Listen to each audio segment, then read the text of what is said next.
Direct आ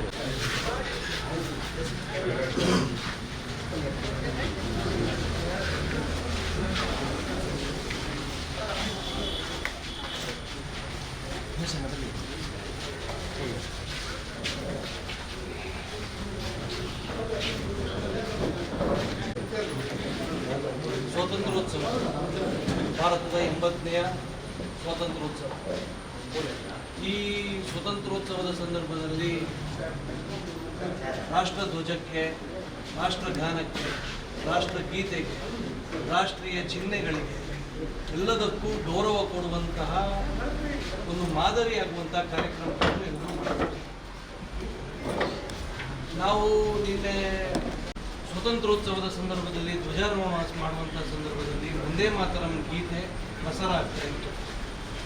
ಆ ಗೀತೆ ಪ್ರಸಾರ ಆಗುವಂತಹ ಸಂದರ್ಭದಲ್ಲಿ ಕಾಂಗ್ರೆಸ್ನ ಶ್ರೀಮತಿ ಸೋನಿಯಾ ಗಾಂಧಿಯವರು ವಂದೇ ಮಾತರಂ ಗೀತೆಗೆ ಅಪಮಾನ ಮಾಡಿದ್ದಾರೆ. ತೀವ್ರವಾಗಿರ್ತಕ್ಕಂತಹ ಇಡೀ ರಾಷ್ಟ್ರದ 120-130 ಕೋಟಿ ಜನರಿಗೆ ಇದು ಮಾಡಿರತಕ್ಕಂಥ ಅಪಮಾನ. ಇದು ಮಾತ್ರ ಅಲ್ಲ, ಇಡೀ ರಾಷ್ಟ್ರದಲ್ಲಿ ಭಾರತದ ಸ್ವಾತಂತ್ರ್ಯಕ್ಕೋಸ್ಕರ ಯಾರೆಲ್ಲ ಹೋರಾಟ ಮಾಡಿದ್ರು, ಯಾರೆಲ್ಲ ಬಲಿದಾನ ಆದರು, ಅದರಲ್ಲಿ ಬಹುತೇಕರು ಭಗತ್ ಸಿಂಗ್, ರಾಜ್ಗುರು, ಸುಖದೇವ್, ಚಂದ್ರಶೇಖರ್ ಆಜಾದ್ ಇವರಿಗೆಲ್ಲ ಬ್ರಿಟಿಷರು ನೇಣಾಕುವಂತಹ ಸಂದರ್ಭದಲ್ಲಿ ಅವರು ಕಡೇ ಮಾತು ಹೇಳಿದ್ದು, ಕಡೇ ಘೋಷ ಹೇಳಿರುವಂಥದ್ದು ವಂದೇ ಮಾತರಂ ಅಂತ. ಇಂತಹ ವಂದೇ ಮಾತರಂ ಪ್ರಸಾರ ಆಗ್ತಾ ಇದ್ದಕ್ಕನ್ನು ತಾವು ತನಿಖೆ ಮಾಡಬೇಕು, ಅವರ ಮೇಲೆ FIR ಮಾಡಬೇಕು, ಇದರ ಬಗ್ಗೆ ಸೂಕ್ತವಾದಂಥ ಕಾನೂನು ಕ್ರಮ ಕೈಗೊಳ್ಳಬೇಕು ಅಂತ ನಾನು ನಿಮ್ಮಲ್ಲಿ ಈ ದೂರಿನ ಮುಖಾಂತರ ವಿನಂತಿ ಮಾಡ್ತಾ ಇದ್ದೇನೆ. ನಾನು ಒಂದು ಸಹಿ ಮಾಡಿ ಕೊಡ್ತೇನೆ.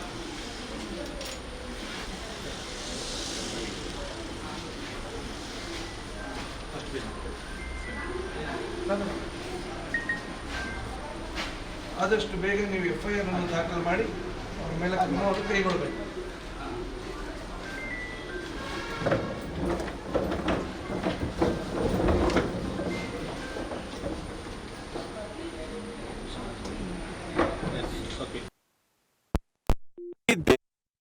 ನಲವತ್ತು ಕೋಟಿ ಜನರಿಗೆ ಅಪಮಾನವನ್ನು ಮಾಡಿದೆ.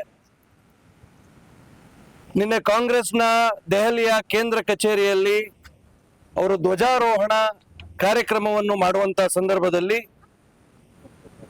ಈ ದೇಶದ ಸ್ವಾತಂತ್ರ್ಯಕ್ಕೆ ದೊಡ್ಡ ಕೊಡುಗೆಯನ್ನು ಕೊಟ್ಟ, ಸಹಸ್ರಾರು ಜನರಿಗೆ ಸ್ಫೂರ್ತಿಯ ಚಿಲುಮೆಯಾಗಿದ್ದ ಬಂಕಿಂ ಚಂದ್ರ ಚಟ್ಟೋಪಾಧ್ಯಾಯರು 1896ರಲ್ಲಿ ವಂದೇ ಮಾತರಂ ಗೀತೆಯನ್ನು ಏನು ಬರೆದಿದ್ರು, ಆ ಗೀತೆ ಇಡೀ ಭಾರತದ ಸ್ವತಂತ್ರ ಚಳುವಳಿಗೆ ಕ್ರಾಂತಿ ಗೀತೆ ಆಗಿತ್ತು. ಈ ವಂದೇ ಮಾತರಂ ಗೀತೆ ಭಾರತದ ರಾಷ್ಟ್ರೀಯ ಗಾನ. ಈ ರಾಷ್ಟ್ರಗಾನ ಪ್ರಸ್ತುತಿ ಆಗ್ತಾ ಇದ್ದಂತ ಸಂದರ್ಭದಲ್ಲಿ ಅದನ್ನು ಪೂರ್ಣ ಪ್ರಮಾಣದಲ್ಲಿ ಪ್ರಸ್ತುತಿಪಡಿಸಬಾರದು ಅಂತ ಹೇಳಿ, ಅರ್ಧಕ್ಕೆ ನಿಲ್ಲಿಸಬೇಕು ಅಂತ ಹೇಳಿ ಕಾಂಗ್ರೆಸ್ನ ಅಧಿನಾಯಕಿ ಆಗಿರ್ತಕ್ಕಂಥ ಶ್ರೀಮತಿ ಸೋನಿಯಾ ಗಾಂಧಿ ಅವರು ಅದನ್ನು ನಿಲ್ಲಿಸಬೇಕು ಅನ್ನುವಂತ ಸೂಚನೆ ಕೊಟ್ಟಿರ್ತಕ್ಕಂಥದ್ದು ನಿನ್ನೆ ಇಡೀ ದೇಶದ ಜನತೆ ನೋಡಿದೆ. ಇದು ಅಪರಾಧ. ರಾಷ್ಟ್ರೀಯ ಚಿಹ್ನೆಗಳು, ರಾಷ್ಟ್ರೀಯ ಸಂಕೇತಗಳು, ರಾಷ್ಟ್ರದ ಘನತೆಗೆ ಸಂಬಂಧಪಟ್ಟಂತಹ ಯಾವುದೇ ಗೀತೆ ಇರಬಹುದು, ಅದಕ್ಕೆ ಸಂಬಂಧಪಟ್ಟಂತಹ ಯಾವುದೇ ವ್ಯವಸ್ಥೆಗಳಿಗೆ ಅಪಮಾನ ಮಾಡುವಂಥದ್ದು ಇವತ್ತು ಕಾನೂನಿನ ಪ್ರಕಾರ ಅಪರಾಧ. ವಂದೇ ಮಾತರಂಗೆ ಇವತ್ತು ನಮ್ಮ ರಾಷ್ಟ್ರಗೀತೆ ಆಗಿರ್ತಕ್ಕಂಥ ಜನಗಣ ಮನದ ಮಾನದಂಡಗಳು, ಸ್ಥಾನಮಾನಗಳು, ಗೌರವ ಆಧಾರಗಳು ಅದರಷ್ಟೇ ಇದೆ. ಅದಕ್ಕೆ ಯಾವುದೇ ರೀತಿಯ ಅಪಮಾನ ಮಾಡುವಂಥದ್ದು ಅಪರಾಧ ಆಗ್ತದೆ. ಈ ನೆಲೆಯಲ್ಲಿ ಶ್ರೀಮತಿ ಸೋನಿಯಾ ಗಾಂಧಿ ಅವರ ಮೇಲೆ ಕಾನೂನಾತ್ಮಕ ಕ್ರಮವನ್ನು ಕೈಗೊಳ್ಳಬೇಕು. ಭಾರತೀಯ ನ್ಯಾಯ ಸಂಹಿತೆಯ ಆಧಾರದ ಅಡಿಯಲ್ಲಿ ಸೆಕ್ಷನ್ಗಳನ್ನು ಹಾಕಬೇಕು ಅಂತ ಹೇಳಿ ನಾವು ಇವತ್ತು ಉರ್ವ ಪೊಲೀಸ್ ಠಾಣಾಧಿಕಾರಿಗಳಿಗೆ ನಾವು ದೂರನ್ನು ಕೊಟ್ಟಿದ್ದೇವೆ. ನಮಗೆ ಕಾನೂನಿನ ಮೇಲೆ ಪೂರ್ಣ ನಂಬಿಕೆ ಇದೆ. ಬಾಬಾ ಸಾಹೇಬ್ ಅಂಬೇಡ್ಕರ್ ಅವರ ಸಂವಿಧಾನದ ಆಶಯಗಳನ್ನು ಉಳಿಸ್ತಾರೆ ಅನ್ನುವಂತ ವಿಶ್ವಾಸ ಇದೆ.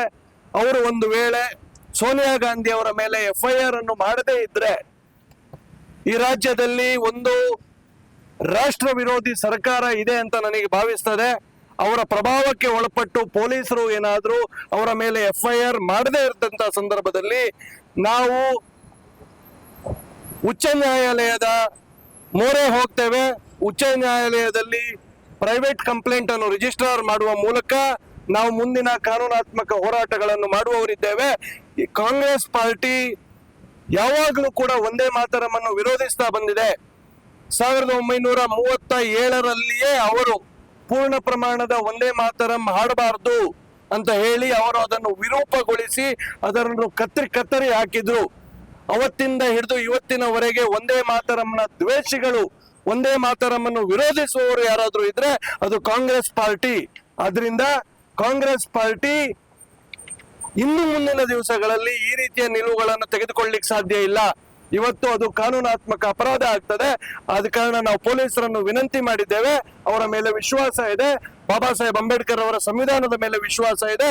ನಾವು ಕಾನೂನು ಹೋರಾಟವನ್ನು ಬರುವ ದಿವಸಗಳಲ್ಲಿ ಮಾಡ್ತೇವೆ. The whole of India has witnessed yesterday about the actions of the Congress party. The Congress party has been a chronic opposer of Vande Mataram. Yesterday during the flag hoisting ceremony which was being conducted in the national office of the Congress party, during which Vande Mataram was played, Srimati Sonia Gandhi interrupted the event, and we have seen, the nation has seen that she was obstructing and instructing her party cadres to stop the Vande Mataram. This attracts penal action.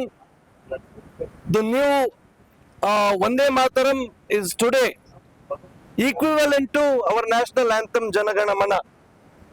Whoever insults, irrespective of their position, irrespective of their power, whatever it may be, this attracts penal action. Hence we have requested, I have placed the official complaint with the Urva police station to take penal action against Miss Srimati Sonia Gandhi, to file an FIR against Srimati Sonia Gandhi, and if at all the state Congress government and the police fails, I would be filing a PCR at Karnataka High Court, and I have full faith in the judicial system. I have full faith in the court, and we will see that Srimati Sonia Gandhi comes under law. Thank you.